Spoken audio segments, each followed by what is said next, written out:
Guys, napansin nyo ba? May napansin ba kayo?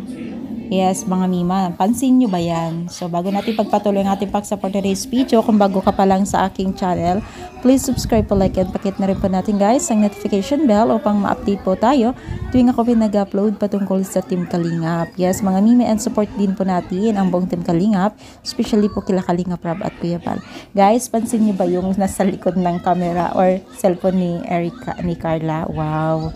No, talagang legit na loyal siya sa pagiging isang love team nila ni Kalingap Jomar.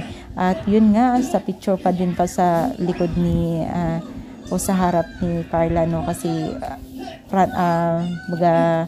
likod ng camera, back camera po yung kanyang no, gamit dyan, no.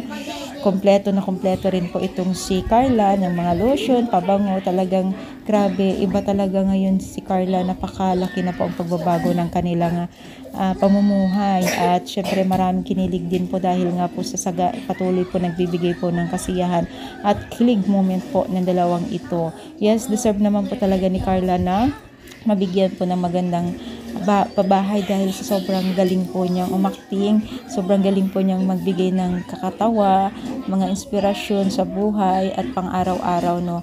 So deserve po kung sino man po yung nagbibigay ng mga sponsor sa kanya, ay talagang deserve po niya, no.